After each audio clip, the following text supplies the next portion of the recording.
Assalamualaikum warahmatullahi wabarakatuh. Salam sejahtera buat semua. Saya atas nama Dr. Fitriana Pu, SE MSI. Saya adalah dosen dari FEBI UMK. Saya bergabung di Universitas Muhammadiyah Kendari pada tahun 2015. Bidang ilmu yang saya tekuni adalah manajemen keuangan. Pada PDD UKTP saya di bidang pengajaran yaitu pengantar akuntansi. Mata kuliah ini memiliki bobot SKS 2 dengan yang merupakan mata kuliah pada semester 2. Mata kuliah ini memiliki 16 pertemuan, di mana pertemuan pertama sampai ke-7 akan membahas materi sesuai dengan RPS yang ada. Kemudian pada pertemuan ke-8 kita akan melakukan ujian tengah semester. Pada pertemuan ke-9 sampai ke-15 itu akan dibawakan materi sesuai dengan RPS yang ada. Dan pertemuan ke-16 kita akan melaksanakan ujian akhir semester, di mana pada ujian tersebut harus sesuai dengan tingkat pencapaian yang dilakukan oleh mahasiswa. Asesmen penilaian mata kuliah pengantar akuntansi terdiri atas 40% nilai tugas, baik tugas sebelum UTS maupun tugas sebelum UAS. 20%-nya adalah nilai UTS dan 30%-nya adalah nilai UAS. Metode pembelajaran yang saya gunakan yaitu yang pertama ceramah, yang kedua diskusi, yang ketiga case-based learning, yang keempat brainstorming, yang kelima student center learning, di mana perkuliahan dilakukan baik secara tatap muka maupun Zoom meeting atau Google Meet. CPL yang diharapkan pada mata kuliah ini yaitu yang pertama, menunjukkan sikap bertanggung jawab atas pekerjaan di bidang keahliannya secara mandiri. Kemudian menguasai konsep teoritis dasar akuntansi yang dimanfaatkan untuk pengambilan keputusan manajemen. Kemudian mampu menunjukkan kinerja mandiri, bermutu, dan terukur. Yang keempat, mampu menerapkan teori dan prinsip belajar untuk menyelesaikan masalah pembelajaran di bidang akuntansi. CPMK yang diharapkan pada mata kuliah ini yaitu yang pertama, mahasiswa mampu memahami akuntansi dan lingkungan bisnis, di mana di sini sesuai dengan CPL 1 dan CPL 2. CPMK 2, mahasiswa mampu memahami sistem pembukuan berpasangan dalam proses pencatatan dan penggolongan suatu transaksi bisnis. CPMK ketiga, mahasiswa mampu mengaplikasikan pengaruh transaksi bisnis terhadap elemen-elemen persamaan akuntansi, baik itu aset, kewajiban, modal, pendapatan, dan beban, di mana pencatatan dan penggolongan transaksi pada buku, jurnal, serta mengklasifikasikan dan melingkas transaksi-transaksi tersebut pada buku besar. CPMK keempat, mahasiswa mampu menganalisis akun-akun yang ada dalam neraca saldo, yang masih perlu untuk dilakukan penyesuaian pembukuan sebagai dasar dalam penyusunan laporan keuangan perusahaan jasa. CPMK kelima, mahasiswa mampu menganalisis cara penutupan buku atas akun-akun nominal pada tiap akhir periode akuntansi dan penyusunan neraca saldo setelah penutupan buku sebagai pengujian untuk memeriksa kebenaran dan keseimbangan jumlah debit dan jumlah kredit secara dasar penyusunan saldo awal akun pada periode berikutnya. CPMK ke-6, mahasiswa mampu menganalisis akuntansi pada perusahaan dagang dengan sistem persediaan perpektual dan sistem persediaan periodik. CPMK ke-7, mahasiswa mampu mengevaluasi metode penetapan biaya perolehan persediaan yang lazim digunakan pada perusahaan dagang. CPMK ke-8, mahasiswa mampu menganalisis sistem informasi akuntansi pada perusahaan dagang yang menggunakan jurnal khusus. Sub CPMK yang diharapkan yaitu mahasiswa mampu menjelaskan definisi akuntansi menurut para ahli, penggunaan informasi akuntansi, etika sebagai konsep bisnis yang fundamental, standar akuntansi dan prinsip-prinsip pengukuran, serta asumsi-asumsi yang digunakan dalam akuntansi. Sub CPMK kedua, mahasiswa mampu menjelaskan definisi akun dan kegunaannya dalam proses pencatatan, penggunaan aturan pendebetan dan pengkreditan dalam pencatatan transaksi bisnis, di mana saldo norma untuk akun aset, kewajiban, modal, pendapatan dan beban, serta mekanisme metode pembukuan berpasangan. Sub CPMK ketiga, mahasiswa mampu menjelaskan definisi dan manfaat penggunaan jurnal, penerapan pencatatan, dan penggolongan transaksi-transaksi bisnis ke dalam jurnal. Kemudian, mahasiswa mampu menjelaskan manfaat penggunaan buku besar, mengklasifikasikan dan meringkas ayat-ayat jurnal ke akun buku besar, dan menyelidiki kesalahan pembukuan dalam membuat jurnal koreksi, serta menyusun neraca saldo pada akhir periode.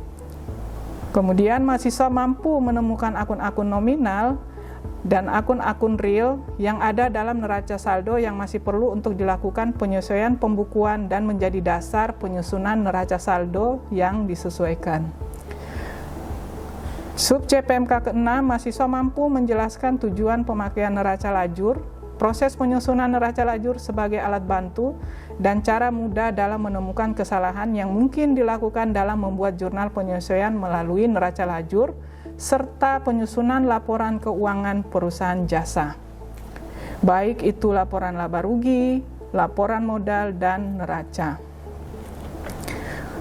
Sub CPMK ke-7, mahasiswa mampu menjelaskan pentingnya penutupan buku untuk akun-akun nominal pada akhir periode akuntansi, di mana pelaksanaan penutupan buku pada perusahaan perseorangan dan penyusunan neraca saldo setelah buku sebagai pengujian untuk memeriksa kebenaran dan keseimbangan jumlah debit dan jumlah kredit sebagai dasar penyusunan saldo awal akun untuk periode berikutnya. Kemudian, mahasiswa mampu menjelaskan siklus operasi dagang, menganalisis dan mencatat transaksi pembelian dan penjualan barang dagang pada perusahaan dagang dalam sistem persediaan perpektual, di mana membuat jurnal penyesuaian dan jurnal penutup pada perusahaan dagang yang menggunakan sistem persediaan perpektual, serta membuat laporan laba rugi bentuk bertahap dan bentuk satu tahap pada perusahaan dagang menggunakan sistem persediaan perpektual.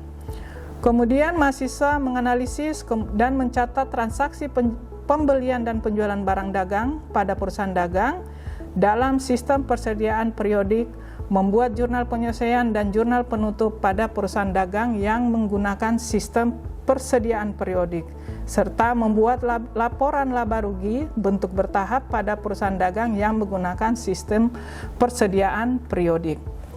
Mahasiswa mampu menjelaskan tahapan dalam menentukan kuantitas persediaan, di mana di sini mahasiswa harus menjelaskan akuntansi untuk persediaan, kemudian menerapkan metode penetapan biaya perolehan persediaan, membandingkan pengaruh metode penetapan biaya perolehan persediaan antara MPKP dan metode biaya perolehan rata-rata dalam sistem persediaan periodik.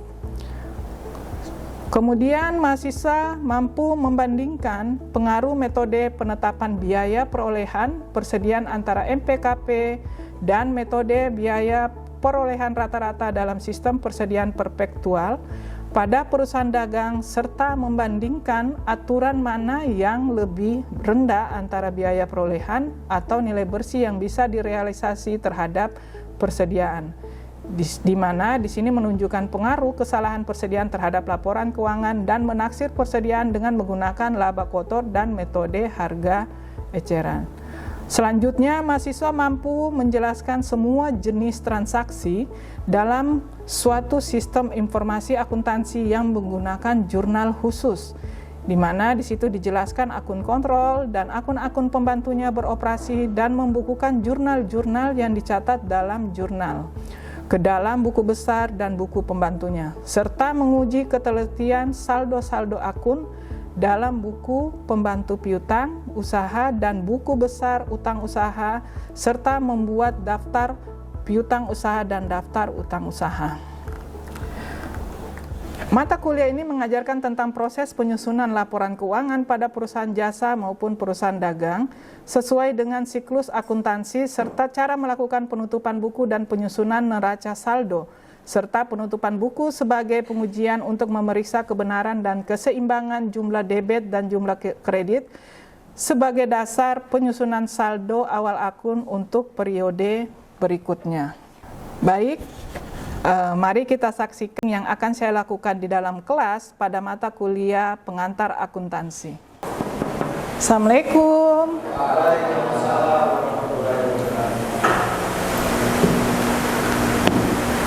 Oke, hari ini Ibu akan mengajar mata kuliah pengantar akuntansi. Sebelum kita memulai perkuliahan, marilah kita berdoa. Silakan berdoa.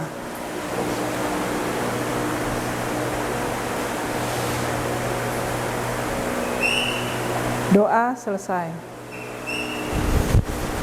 Ya. Oke, pada pertemuan pertama kita akan mempelajari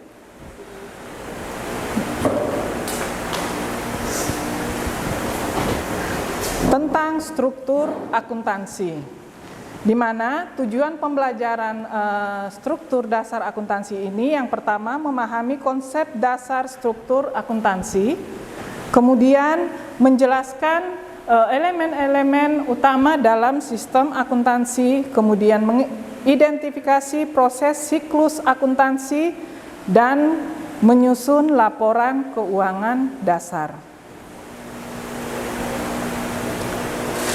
Seperti yang kalian ketahui bahwa akuntansi adalah mengumpulkan, menganalisis, menyajikan dalam bentuk angka, mengklasifikasi, mencatat, meringkas, dan melaporkan aktivitas transaksi perubahan dalam bentuk informasi keuangan. Fungsi dan peran akuntansi menyediakan informasi keuangan yang relevan, kemudian membantu pengambilan keputusan ekonomi, dan menjadi alat evaluasi kinerja, dan yang terakhir dasar untuk perencanaan dan pengendalian. Sekarang kita akan masuk ke siklus akuntansi.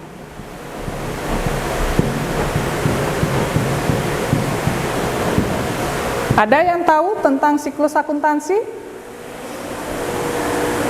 Biasanya kalau kita belanja ke toko, ya, kita akan mengeluarkan uang, ya kan? Nah, setelah kita mengeluarkan uang untuk mendapatkan produk tersebut, apa yang akan kita terima dari kasir? Struk. Struk itu merupakan apa? Bukti pembayaran. Jadi siklus akuntansi kita mulai dari bukti transaksi. Oke. Bukti transaksi. Setelah itu, dari bukti transaksi kita buatkan apa? Jurnal. Oke. Setelah kita buat jurnal, kita posting kemana? Buku besar. Oke. Kita posting ke buku besar. Setelah diposting ke buku besar, laporan ke keuangan. Laporan keuangan terdiri atas apa saja? Apa? Laba rugi. Apa lagi? Neraca. Oke, apa lagi? Hah? Laporan perubahan modal.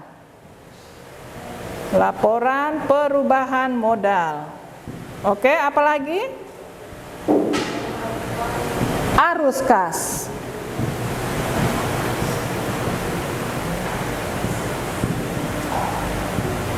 Jadi ada 4 laporan keuangan. Setelah kita melakukan laporan keuangan, yang terakhir jurnal boleh penyelesaian, boleh penutup. Oke? Ya. Jadi ini adalah siklus akuntansi keuangan. Kita mulai dari bukti transaksi, jurnal, kemudian buku besar, dan laporan keuangan. Oke? Nah, sekarang kita masuk ke ini ya.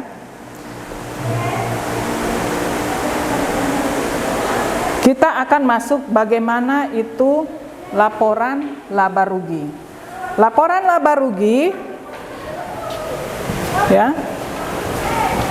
Laporan laba rugi itu terdiri atas apa saja?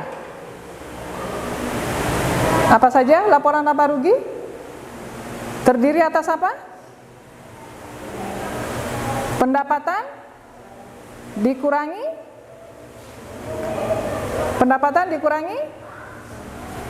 beban usaha. Jadi pendapatan dikurangi dengan beban usaha. Maka kita akan mendapatkan laba usaha, ya. Laba usaha. Tapi biasa ada itu ya, ada pajaknya, ya. Jadi kalau ada pajaknya ya ditulis dulu pajaknya, kemudian laba itu ya. Masih ada laba kotornya dulu, kemudian terakhir ada laba bersih setelah ada pajaknya. Kemudian kita buat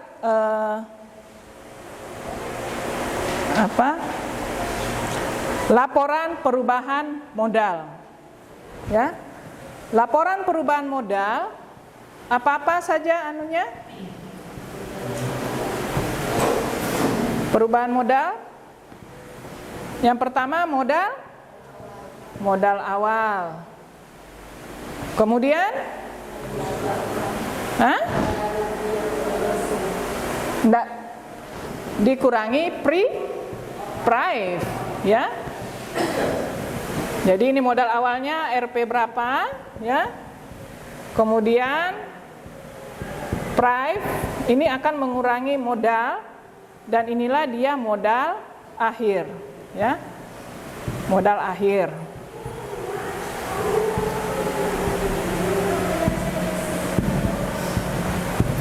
Kemudian kita masuk ke neraca, ya. Neraca apa-apa saja? Ada sisi kiri dan ada sisi kanan. Neraca, ya.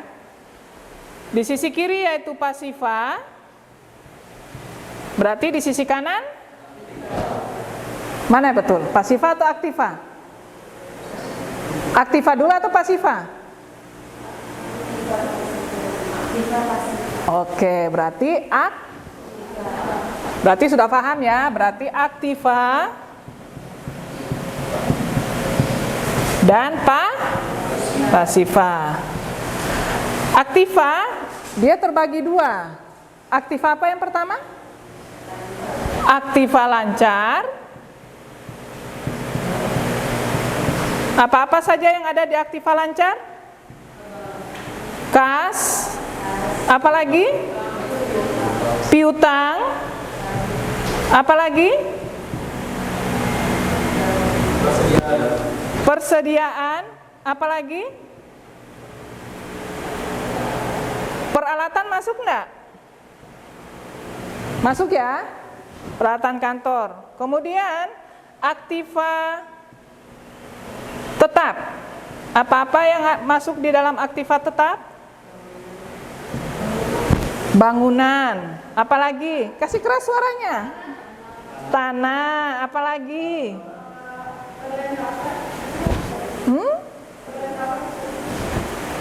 Bangunan, tanah, dan kendaraan. Oke. Di pasifa dia ada apa? Hutang dan modal. Aduh. Hutang dan modal. Antara aktiva dengan pasifa, sisi kiri dan sisi kanan nilainya harus berbeda atau sama? Oke, dia harus sama, makanya dinamakan neraca balance score, ya. Berarti dia balance antara kiri dan kanan. Oke. Sekarang laporan arus kas. Ini ya. Laporan arus kas. Laporan arus kas terdiri atas apa? Yang pertama, aktivitas operasi. Yang kedua, aktivitas investasi. Oke, yang ketiga, aktivitas pembiayaan.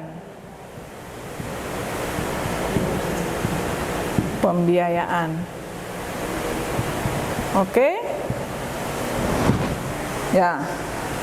Ini setelah ada aktivitas operasi, aktivitas investasi, dan aktivitas pembiayaan, maka kita harus ada lihat kenaikan bersih dalam kas atau setara kas.